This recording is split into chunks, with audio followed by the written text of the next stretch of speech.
Can you imagine having to go to court to hear if you are the real father of the baby that you've been raising? Well, check this out. Mr. Benning, you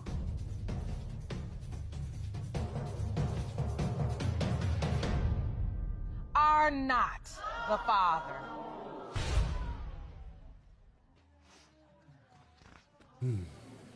I'm very sorry.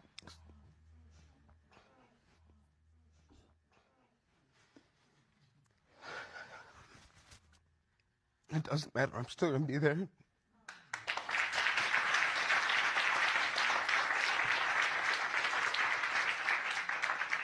I'm lonely when she calls Daddy. You can't change it. We spent 2 years together. You can't change that. You can't take that away. You said earlier that if Robin was not your biological child, it causes you to doubt whether or not you truly are the biological father of Jermaine Benning Jr. And because of that doubt, the court wants to make sure when you leave here, you have the whole truth. I think I deserve at least that, Your Honor.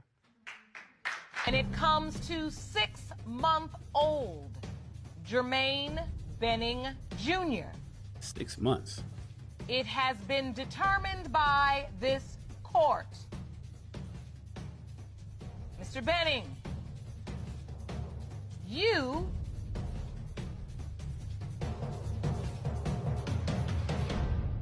are not the father.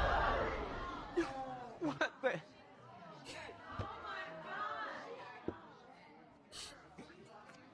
Oh.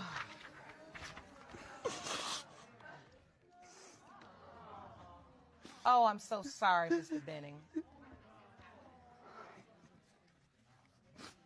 I got cribs and playpens and toys, and I've done everything that I do, and... Miss Bodine, do you know who Jermaine Jr.'s father is? No, Your Honor. I didn't know that was going to come out like that. Well, you may not have known.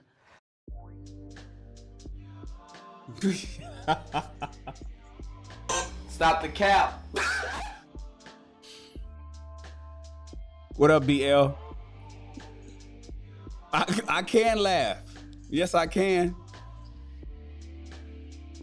She was like, no, Your Honor. I don't, you know damn well who them baby daddies are. You knew it the day them children were born. You knew it the day you conceived or found out that she was pregnant.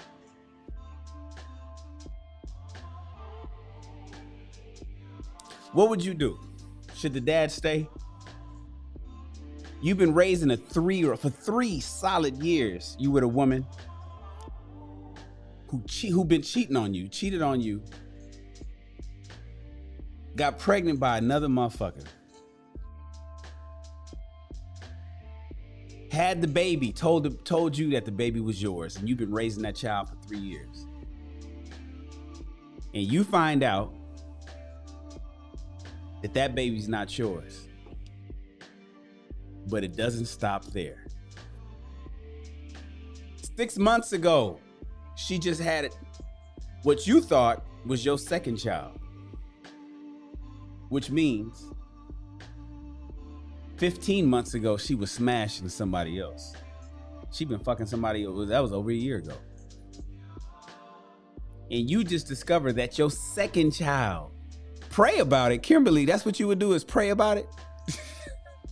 I'm flipping the table over in the courtroom. That's what I'm doing. Pray. What would you do, fellas? I'm curious. Knowing that you're not the father, but you've been in those children's lives for 3 years. You've been raising the kids, feeding them, changing diapers, buying stuff, investing, teaching, pouring into, and you find out that your woman lied to you and had been smashing somebody else. The kids, if you see the video, they don't even look alike. They look like 2 different men. And look at her. Look at her, man. Would you stay, fellas? Or would you go? What would you do? I think I know what I would do.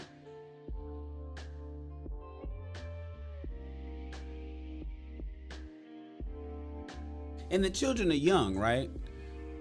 They probably won't remember anyways.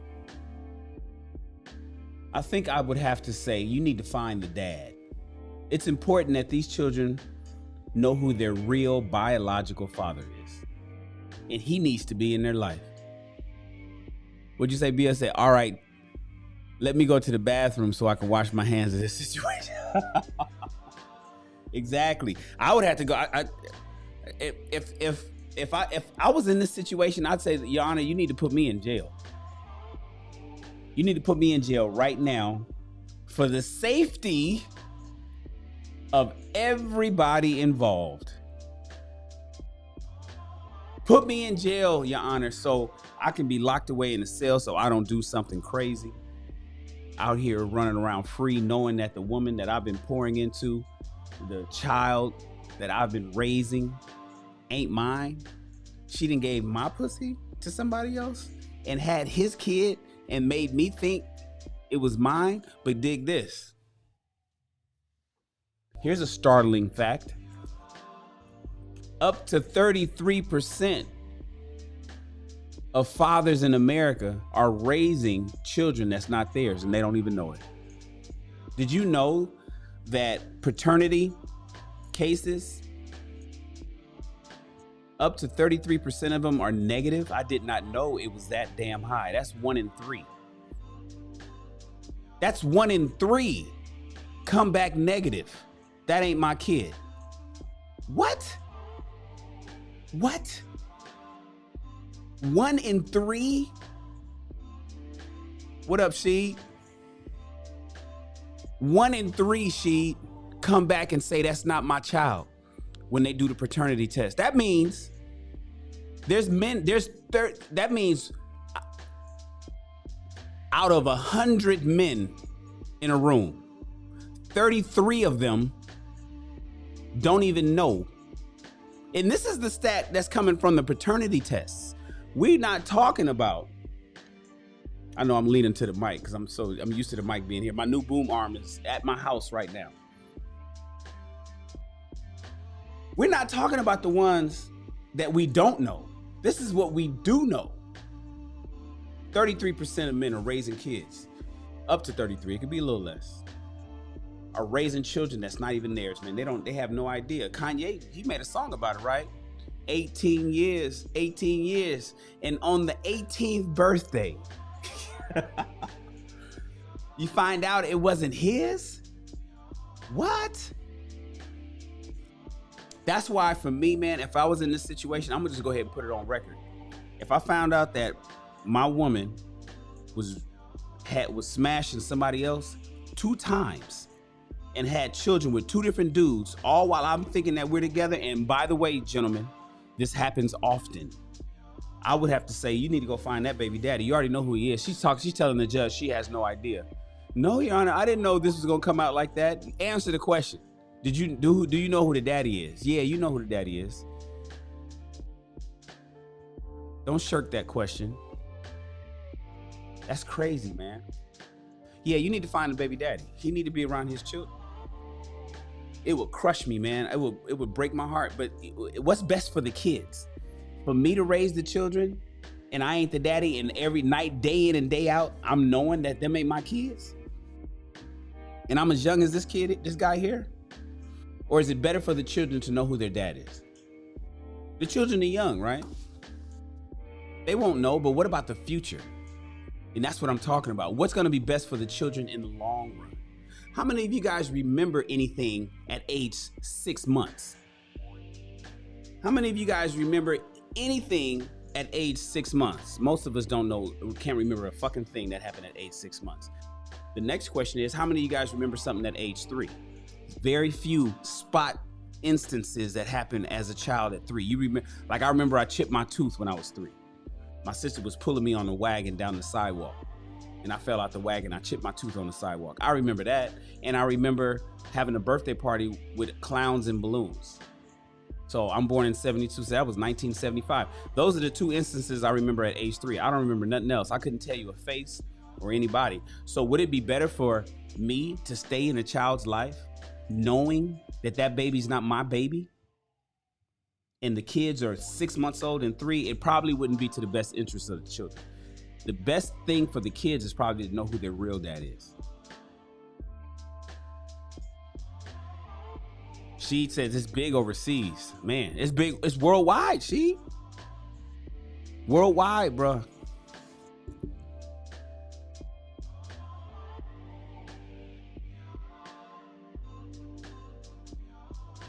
And what does this do to young men? So last night we were talking on King Talk on a show I'm at LAKESIA. And I was explaining to people, because the question was, do men take it harder on a breakup than women? And I said both men and women take it hard. But men take it hard first. Men take it hard short term. Women take it hard long term. Oh, no, let me change that. It's not term, it's run. Men take it hard in the short run. Women take it hard in the long run. And what I mean by that is, soon as somebody breaks up, men feel like they failed because they're the leaders of the relationship. They natural, so they don't want to break up. They don't want to get rid of their girl. They think they want to work things out. They want to talk and talk and talk and work it out. And let's think about this. And what are you doing? Are we making a bad mistake? So on and so forth. Women are just like, fuck it, I'm done. So guys are like, damn, when they don't have a choice, because women run off and get a divorce, or women break up with a guy, blocks him or whatever. He's like, all right, cool. I did my best to try to work this shit out. It's women that eventually come around. They like, oh, wait a minute, maybe I need to think about this. I was being emotional at the time. Oftentimes those guys are already gone. Mentally, they're long gone. They ain't going back now. They tried to work it out at the time. Women didn't want to work it out at the time. They wanted to work it out months later, a year later. No, fuck that. That's where the hey big head phone call comes in. How you doing? We should go do lunch. Nah, I want to talk to you. What the fuck we got to talk about? That's how men are. But dig this. If she's sad, because women typically have a man already lined up when they get rid of their man. They have a side guy, the side motherfucker, right? He's already lined up and ready to go when she breaks up with her man. She got somebody else. There's an option. What does that do to the guy that just lost his girl? It hardens his heart. It turns him into a savage. And unfortunately, ladies, and you need to know this, men remember that shit when they get into their 30s. Young men remember how young women treated them in their 20s. And if you out there fucking on other people, remember, as the stats say, young women 18 to 29 cheat more than men. And in the black community, it's even higher than that. That's a national number I put up. I spared you guys I'm sorry, not the black community, the American community. It's worse in America. That's worldwide number. 10 versus 11%. So what does that do to a young man who thought he was in love, was doing the best he could? He couldn't provide. He didn't make no money. He didn't come up, he was still coming into himself. But he got his heart broke by that young 23, 24, 25-year-old girl. You know what it does? He turns 30 and then he starts looking good. He starts making money and he remembers how he was treated 10 years ago. And now he's a savage. Ladies, you guys are creating these Pookies and Ray Rays, whether you know it or not. You're creating them in the way you raise the boys, and then you create them in the way you date them when they're young. And so then what happens is that young girl now turns 30. She's 33, she's 34. He's 33, he's 34. She now wants to settle down. She's out of her prime. She's no longer 18 to 29. But he's coming into his prime. And he remembers how you treated him 10 years ago. So what now? She wants to go out. He's like, fuck you. Why would I want to fuck with you? And so now women is on that, well, niggas ain't shit. Men ain't shit. I can't find nobody who's marriage minded. Men ain't even marriage minded. Nobody wants to. No, because you destroyed his hopes and dreams when he was 20 something. Because you had 2 babies by other guys. And he was raising them when he was 20. That guy right there, he can't be more older than 26 years old.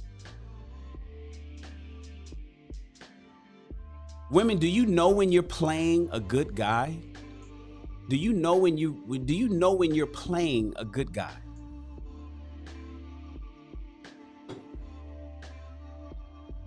Listen, this message really isn't for older women. This message is for all men and younger women. Men, you got to start vetting these women better, man. You got to start picking better mates. Because this right here happens way too often. And you know what? Our ego won't allow us to talk about it. Just now we're starting to have a voice and get out there and speak. And, you know, and that's why people are hating on these spaces. Excuse me, these spaces on Clubhouse, these spaces on YouTube, the Manosphere, the Rip. They're hating on that. There's a campaign to shut that down because men, you're not supposed to have a voice. You're supposed to shut the fuck up and be a buck. That's all you're supposed to do. You're supposed to just bend to her will. We haven't had a voice for 30 plus years. And now that we're out there saying something, oh, you know, we crazy. No, it's not that. We just have a voice. We just have an opinion. It's not like, because I love women, by the way. Make no mistake. I love women. I was married twice. I do not want to die alone. I love women. I want to be in love. In love is a good feeling, but I'm not going to get played. And I don't want other men to get played. And we have a voice. And this kind of shit that you see on this video happens far too often. And nobody's been saying nothing about it. We're just supposed to eat that up and just live with it. Fuck that. No. No. You are not the father. Oh, and by the way, you ain't the father of that one either. Fellas, this message is for you. Pay attention and start vetting the women better. Young ladies, stop dogging out the men in your lives. Young or old, especially the young ones. I don't even suggest you date young men. Young ladies. I don't even suggest you if you're seriously interested in a long-term serious relationship, you need to be dating somebody 10 years older than you, minimum. Because he's gonna be a better husband and a better father, and he's gonna be more committed to you anyway. Let the young guys put themselves together so they can be the best men they need to be for their young wives. Young ladies, ignore those older women. They want you to join that Golden Girls Club. They want you to join them. Misery loves company. They're gonna tell you everything that you think you need to hear, but it's really to your detriment. I'm sorry, I'm just telling the truth. I didn't make the game, you guys. I just play by the rules.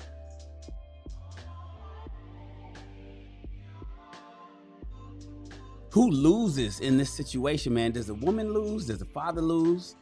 Does the mistaken father lose? Do the kids lose? It's crazy. What do we learn here? You know what? Somebody extremely close to me watched this video, and she said, mandatory DNA tests. I tend to agree. Imagine if we had mandatory, I know we won't have it because this kind of shit is a cash cow for the states. Child support and all this other, it's a cash cow. For fathers to know that if the child was his, shit would change drastically. But imagine a utopia, a perfect world where we had mandatory DNA tests before any man can sign off on that child being his. Hey. Oh, that's right, Kimberly. Let me throw that up on the screen, y'all. And stop getting relationship advice from friends. Hey, this old lady. It's good to see you, love. What did BL said, Shan described the origins of a supervillain in the dating market. Exactly. To the real world. Oh, who just pulled up? What up, one Dontre? Appreciate you subscribing, man. Thank you. Welcome to Welcome to the army. Exactly. That's how supervillains are created. Have you guys have all seen it? You've watched Spider-Man. You've watched Superman. You know Thanos. Y'all know Thanos' heart was broken, right? Before he killed half of every living thing in the universe, his heart was broken by a woman. Before he snapped his finger, you guys got to get into the comic books. I don't know for sure. I'm not saying that I'm an authority on that. I was told that Thanos' heart was broken before he decided to kill half of everything in the universe. That is the making of a supervillain. You are spot on, BL. Ladies, stop breaking heart. All she had to do was tell the truth when the first baby was born, but she didn't want to get rid of this simp ass nigga. And he wanted to be there, and look what happens. And then what happened? And then in the end, it always turns out bad, you guys. Listen, I'm sorry. My name is Mr. Shan. I hope you learned something. I'm just trying to save you some heartache, headache, money, and time. And you, my friends, are dismissed.